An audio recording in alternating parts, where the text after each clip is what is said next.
Hey, Stoney here with another game of Mechabellum. So the Typhoon has been making rounds on the channel recently, and I thought I'd take this opportunity to show you guys how to play a Typhoon boat carry against a very high MMR player. Let's go.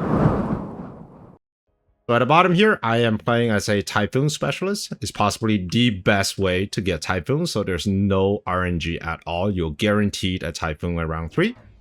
And I'm up against Tyndale playing as a Rhino specialist. Tyndale is, I think, around 2000 MMR. So with the Typhoon, you want to get the Typhoon as close to the line as possible. So right off the bat, we want to make sure that we have units in an asymmetrical aggro position. So I started with Sledgehammer, Fangs, and some Arc Lights. However, I am planning on selling some of these units, starting with the Arc Lights and possibly into the Sledgehammers. I am up against Tarantula, a bunch of Crawlers, and because I am going asymmetrical, then I think I have a pretty good chance of DPSing down the Tarantula even in round 1. I had an Arc Light on the other side just for safety, and it was able to clear 2 packs of Chaff, 1 Crawler, 1 Fan, and now it just comes down to the Sledgehammers and taking down these Tarantulas. It's going to be a close one, but I think the Arc Light might get towered just in time, allowing me to fire the final 2 shots.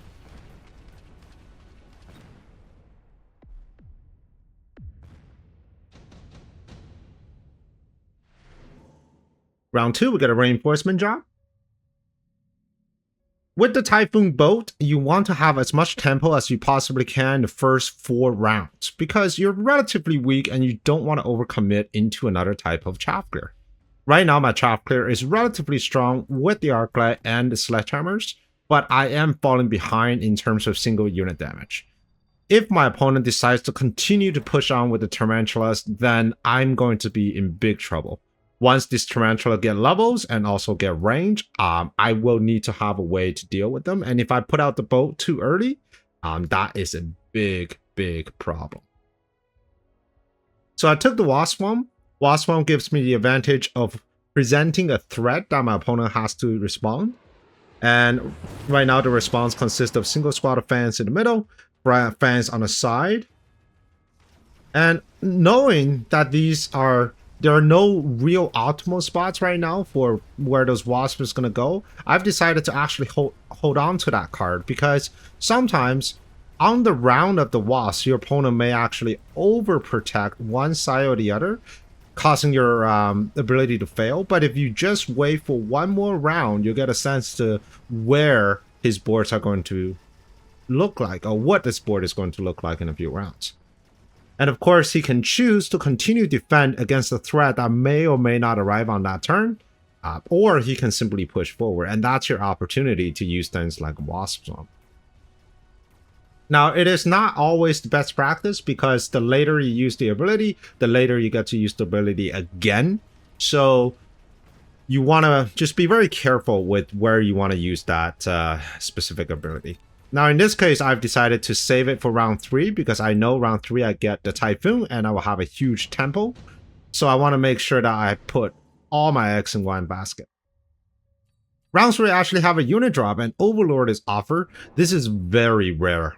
Okay, keep in mind, this is very rare. Most of the time you drop something else, and normally you would just sell that unit for extra squad of Typhoons. In this case, the Overlord was absolutely godsend. So that allowed me to have a very important yet lacking single unit damage. Now I can kill these Tarantulas effectively, while the Typhoon is there to deal with everything else. Alright, looking at the Wasp here. I was unaware of the Rhino pick from my opponent. Rhino would be an excellent pick, especially if the Rhino can get armor. So he doesn't currently run armor, but Rhinos themselves are very tanky and they can just push into my Typhoons no problem. I finally put down the Wasp, but now it's providing some DPS on the far left.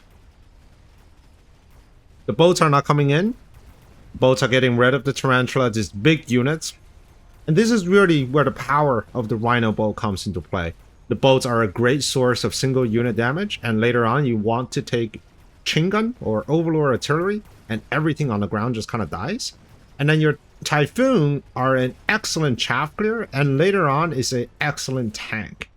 So right now, the boats are just 10 meters behind the Typhoon, so they'll always be moving together. Your Typhoons move at, I believe it's 8 meters per second, 9 meters per second, and your boats move at 10 meters per second. So they're very closely matched in terms of their movement speed as well as their range.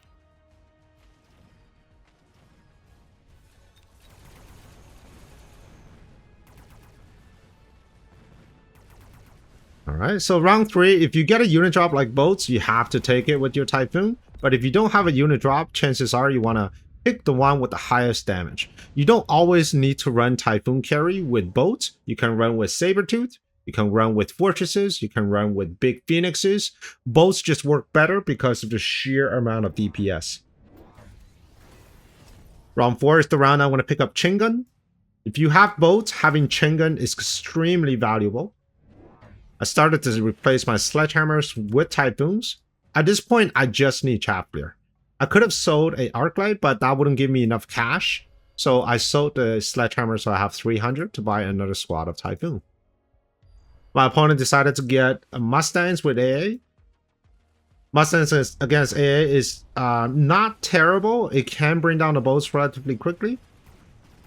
However, if your boats start to get a lot of levels, then the Mustangs, especially level 1 Mustangs, are not going to output enough DPS. My opponent is going to get my tower on the far right.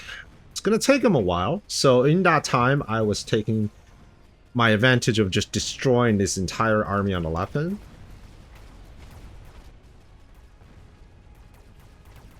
You can take Chain Gun if your opponent runs a whole lot of large single unit type of squads, or if your opponent runs a lot of Chaff, having Shield on the Typhoon or Barrier on the Typhoon may be a better pick.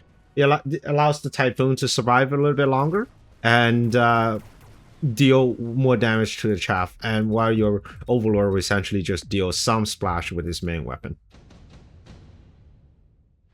All right, last round, you notice we have one side that was winning completely, and then the other side was just getting tower. Bombard is offered, and we do expect Bombard happening on this side, but we do not need to fight on that side. Instead, we can pivot into the other side. And because Bombard is offered, I wanted to start selling even more units. I added Typhoon and a boat on the other side. I was aware of the level 2 Rhino, but with Chain Gun, we can actually bring down this Rhino very quickly. And any chaff that's in front of this Rhino, assuming there was going to be any chaff, will be quickly destroyed by the Typhoon.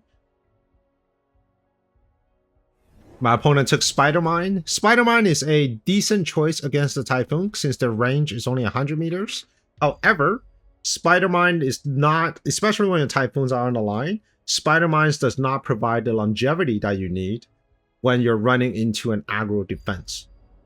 So if your opponent is playing standard, right, with all the units by the tower and you run Spider-Mine, that's actually quite good. You can get about 3 to 4 rounds of Spider-Mine in the battle. But when your opponent, when we're engaging your opponent within like the first 3 seconds, you're really not getting that many rounds of Spider-Mine, thus making the ability slightly less useful.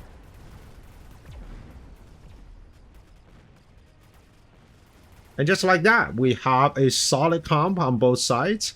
My opponent could have done some certain things, I think, against the Typhoon boat carry. Multi-beam melter is really good.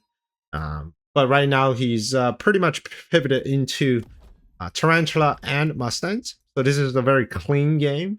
Sometimes you can force this sort of composition even if you don't have the boat drop. You just have to sell whatever unit that you needed to pick. Sometimes you don't need boats at all. I mean, in this game, you haven't seen sort of the end game composition for the Typhoon boat because one of the hidden, sort of the secret level for the Typhoon boat is that you put Typhoons across the line, but you take jump drive on your boat. And then you essentially jump left and right wherever your opponent's weak and you push into tower. So the round, the game ended a little too soon, but it illustrated the basic framework of Typhoon boat, which is you want to have high tempo plays in the first 3 to 4 rounds. Once you have Typhoon in round 3, you want to make a decision is what is going to be your anti-unit, because your Typhoon are going to serve the role of both efficient chaff clear as well as tanking the damage. And then once you figure out what is going to be your damage dealer, preferably bolt, and then you simply add more of the same 2 units. All right, so I hope you enjoyed this very short video. It's only 5 rounds. And if you want to see a longer video that's got more action and also more analysis, here's one for you. And I will see you on the next one. Prepare your tactics. Mechabellum's calling. Deploy your fortress. The battlefield's alive with swarms.